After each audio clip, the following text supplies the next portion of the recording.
ఏంటంటే జనసేన నాయకులు పవన్ కళ్యాణ్, నాదెళ్ల మనోహర్ ఇతరులు వెళ్లి అమిత్ షాను కలిశారు.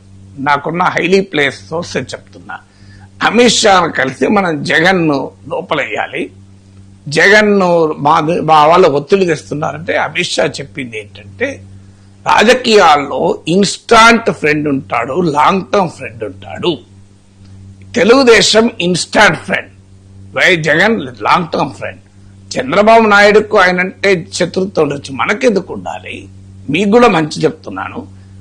మీకు అవసరం ఏంటి? లాంగ్ టర్మ్ ఫ్రెండ్ ఉపయోగపడతాడు, మనకు 25 మంది ఎంపీలు సహకరిస్తున్నారు కదా అని మీరు కూడా ఆ వైఖరి మార్చుకోండి అని సలహా ఇచ్చారని.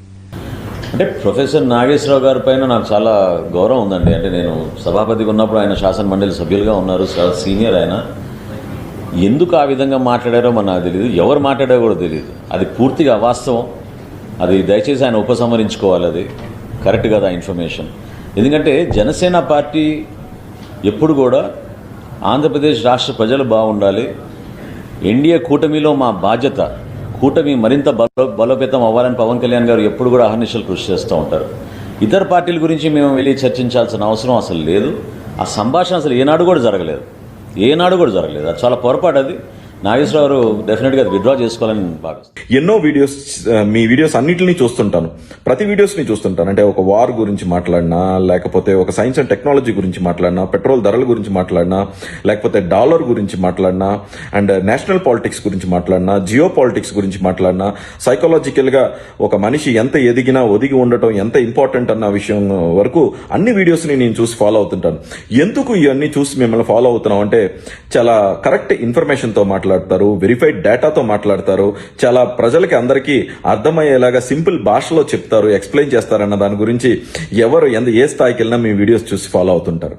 సో ఫస్ట్ టైం మీరు మీ ప్రొఫెసర్ నాగేశ్వరరావు గారు బ్రాండ్ని వదిలేసి ఒక చెట్టు కింద కూర్చుని రాజకీయ కథలు మాట్లాడుకునే వాళ్ళగా మీరు మాట్లాడారు. ఈ విషయాన్ని అయితే మాత్రం 100% మీరు ఓ చెట్టు కింద కూర్చుని, ఒక టీ షాప్ లో కూర్చుని, ఆ సాయంత్రం పూట పొద్దు తోచక మాట్లాడే ఒక ఇన్ఫర్మేషన్ మాట్లాడుకునే ఒక ఇన్ఫర్మేషన్ తీసుకొచ్చి ఇలాంటి మీ ఛానల్లో మిక్స్ చేయటం, మీ వీడియోస్ లో మిక్స్ చేయటం అనేది చాలా బాధాకరమైన విషయం. సో ప్రొఫెసర్ నాగేశ్వరరావు గారు, ఇక నుంచైనా ఎప్పుడులాగే మీరు పర్ఫెక్ట్ గా వెరిఫైడ్ డేటాతో మెంబర్ ఆఫ్ పార్లమెంట్స్ అయినా, మినిస్టర్స్ అయినా, ప్రొఫెసర్స్ అయినా మిమ్మల్ని చూసి ఫాలో అయ్యే విధంగా వెరిఫైడ్ డేటాతో మంచి వీడియోస్ చేయాలని కోరుకుంటూ, అదే విధంగా జనసేన పార్టీ గురించి, మా అధినేత పవన్ కళ్యాణ్ గారి గురించి మీరు మాట్లాడిన వర్డ్స్ ని వెనక్కి తీసుకుని అన్వెరిఫైడ్ విషయాలను ఎప్పుడూ మాట్లాడొద్దని ఇక నుంచి మిమ్మల్ని మనస్ఫూర్తిగా కోరుకుంటున్నాను. నాగేశ్వరరావు గారిని సూటిగా ఒక ప్రశ్న అడగాలనుకుంటున్నారు. మీరు ఒక మేధావిగా ఉన్నారు, ఒక ప్రొఫెసర్గా ఉన్నారు. మీరు ఇలాంటి మాటలు ఏ సోర్స్ నుంచి చెప్తున్నారో ఆధారాలు లేకుండా ప్రజలకు ఇలా చెప్తే మీ స్థాయి దిగజారిపోతుందా లేదా? అంటే మీరు వైసీపీని కొమ్ము కాయడం కోసం పవన్ కళ్యాణ్ గారిని డీఫేమ్ చేయాలని చూస్తున్నారా? అంటే ఎందుకంటే ఇప్పుడు మాలాంటి చిన్నవాళ్ళమైనా కూడా ఒక మాట అంటున్నామంటే పక్కా సోర్స్ తీసుకొని ఒక ఎవిడెన్స్తో వచ్చి మేము మాట్లాడతాం. అలాంటిది మీరు ఒక ప్రొఫెసర్గా చెప్పుకుంటూ, నేను మేధావిని అనుకుంటూ ప్యానెల్లోకి వచ్చి మిమ్మల్ని కూర్చోబెడుతున్న ఛానల్స్ కూడా ఇలా చెప్తున్నారు. ఆ కోర్ టీం మెంబర్ ఎవరు? ఆ కోర్ టీం నుంచి మీకు వచ్చిన ఇన్ఫర్మేషన్ అని చెప్తున్నారు. సో ఎవరు మీకు చెప్పారు? దానికి ఏంటి సోర్స్? ఈరోజు నాదెళ్ల మనోహర్ గారు చెప్తున్నారు క్లియర్గా అలాంటిది ఎక్కడా జరగలేదు, ముందు ఆయన విత్డ్రా చేసుకోవాలి, ఆయన వర్డ్స్ అంటున్నారు. ఇప్పుడు మీ జవాబు ఏంటి? ఏం మాట్లాడుతున్నారు? బేసిక్గా మీరు ఒకటి ఆలోచించాల్సింది, జగన్మోహన్ రెడ్డి గారు నగదు పాత్రను తొక్కడం అయిపోయింది మా పని. మళ్ళీ హెచ్చరిస్తున్నాం, మీరు ఒక మేధావి ముసుగులో, అనలిస్ట్ ముసుగులో వచ్చి కూర్చొని మీకు నచ్చింది మాట్లాడతానంటే ఈ రాష్ట్ర ప్రజలు చూస్తూ ఊరుకోరు.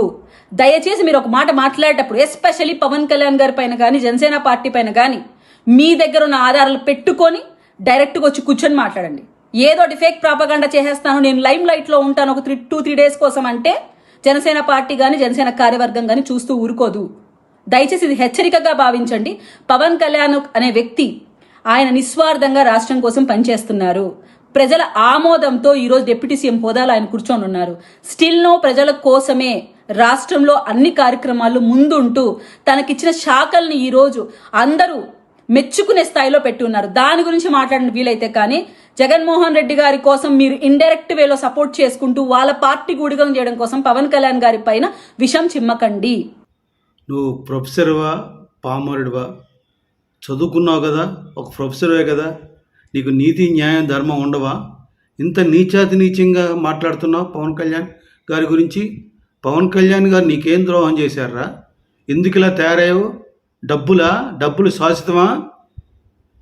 ఇంతకాలం నువ్వు ఎంత మంచి పేరు తెచ్చుకున్నావు, ఆ పేరంతా నాశనం అయిపోయిందిగా.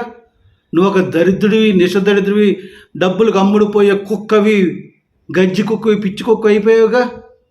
ఎందుకు పవన్ కళ్యాణ్ గారు అంత నీచంగా మాట్లాడుతున్నావు? నీకు ఎవరు చెప్పాడు రా ఆ పనికిమాల లేదా? ఎందుకురా పనికిమాల మాటలు? పవన్ కళ్యాణ్ గారు అమిత్ షాని కలుస్తారు. కలిసి ఆయన అడుగుతాడా జగన్మోహన్ అరెస్ట్ చేయండి, మీరు చేయించండి అడుగుతాడా పవన్ కళ్యాణ్ గారు? ఏరా నాగేశ్వరరావు, మొన్న పవన్ కళ్యాణ్ గారు ఏమన్నారా మీటింగ్లో? మీరు కోపం ఉంటే మోడీ గారిని తిట్టండి, భారతీయ జనతా పార్టీని తిట్టండి, జనసేన పార్టీని తిట్టండి, పవన్ కళ్యాణ్ తిట్టండి, కానీ భారతదేశం గురించి ఎవరిని మాట్లాడితే ఊరుకోవద్దు అన్నారు. మరి అంత నిజాయితీపరుడు పవన్ కళ్యాణ్ గారు బీజేపీ పార్టీని మోడీనే అడగలిగినప్పుడు అమిత్ షా గారు గురించి మాట్లాడుతున్నావే పవన్ కళ్యాణ్ గారిని అంత నీచంగా అడుగుతాడా పవన్ కళ్యాణ్ గారు? ఎప్పుడైనా తెలుసారా నీకు అది? ఎప్పుడైనా నువ్వు అసలుకి ఇలాంటి నీచుడిని పవన్ కళ్యాణ్ నమ్మేసావా? అది తప్పు. ఎందుకంటే నువ్వు మాట్లాడేది ఎంత అసహ్యంగా ఉందో ఒక్కసారి నువ్వు ఆలోచించు. నువ్వు కడుపుకు అన్నం తింటున్నావా, పందిలాగా పెంట తింటున్నావా ఆలోచించు. అబద్ధాన్ని నిజంగా మార్చేయాలని చాలా చాలా ప్రయత్నం చేసావు, చాలా కష్టపడుతున్నావు. అది కరెక్ట్ కాదు. పవన్ కళ్యాణ్ గారు అమిత్ షాతో మాట్లాడతారు, ఎన్నో మాట్లాడతారు. రాష్ట్రాన్ని గురించి, రాష్ట్ర భవిష్యత్తు గురించి మాట్లాడతారు, విశాఖపట్నం స్టీల్ ప్లాంట్ గురించి మాట్లాడతారు. అంతేగాని నీకు మళ్ళీ దిగజారి మాట్లాడరు పవన్ కళ్యాణ్ గారు. ఇంత వెళ్ళి జగన్ నరసింహని అడుగుతారా? ఎందుకు అడగాలి? నువ్వు మళ్ళీ అదే ప్రస్తావిస్తున్నావు. అందుకని వీళ్ళిద్దరు బాగా దగ్గర అయిపోయారు. పవన్ కళ్యాణ్ వైసీపీని ఏమంటలేదు, వైసీపీ వాళ్ళు పవన్ కళ్యాణ్, వైసీపీ పార్టీని ఎందుకు అంటలేదు పవన్ కళ్యాణ్ గారు? లడ్డు గురించి ఎవరైతే చేశారో వాళ్ళు ఖచ్చితంగా శిక్షించబడాలి, దాని కారకులు శిక్షించబడాలి. వాళ్ళు మేము తప్పు చేశామని వాళ్ళు బయటకు వచ్చి చెప్పుకోకుండా వెనకేసుకు వస్తున్నారని ఇండైరెక్ట్గా జగన్మోహన్ రెడ్డి అన్నాడు. ఎందుకు ఇండైరెక్ట్గా వేసుకొస్తాడు జగన్మోహన్ రెడ్డి? కల్తీ లేదని. మొత్తం కల్తీయే కదా, అసలు నెయ్యే లేదు కదా, ఇంకా కల్తీ గురించి మాట్లాడవు ఏంది? అంత నీచంగా దాని గురించి ఎప్పుడు మాట్లాడవు నువ్వు? అది తప్పు అని ఎప్పుడు చెప్పవు నువ్వు. నీ తాటి మాట నీది, పనికి మాల ఎదవా. ఎందుకురా నీ పుట్టక అసలుకి? ప్రొఫెసర్, తక్కువ ప్రొఫెసర్. నీ దగ్గర చదువుకునే ఎదవాళ్ళందరూ కూడా నీలాంటి వాళ్ళు ఏంటారు, పనికి మాల ఎదవా. నువ్వు ప్రొఫెసర్వా? ఇంత నిందేస్తావా పవన్ కళ్యాణ్ గారి మీద? నువ్వే చూసావా? ఆయన అసలు జనసేన పార్టీలో కోర్ కమిటీ ఎక్కడుందిరా సన్నాసేదవా? జనసేన పార్టీలో కోర్ కమిటీ ఎక్కడుంది? ఆ కమిటీ మీటింగ్లో మనోహర్ గారిని పవన్ కళ్యాణ్ మాట్లాడడం ఏంటి? అసలుకి మనోహర్ గారు మాట్లాడడం ఏంటి? ఆ విన్న ఎదవలో ఒక ఎదవచ్చి నీకు చెప్పడం ఏంటి? ఇదంతా నిజమేనా? ఎవరు నమ్ముతాడురా సన్నాసేదవా? ఎంతగా అమ్ముడిపోయావు, ఎంతగా అమ్ముడిపోయావు, ఎవడికి అమ్ముడిపోయావు? పనికి మాలిన సన్నాసేదవా.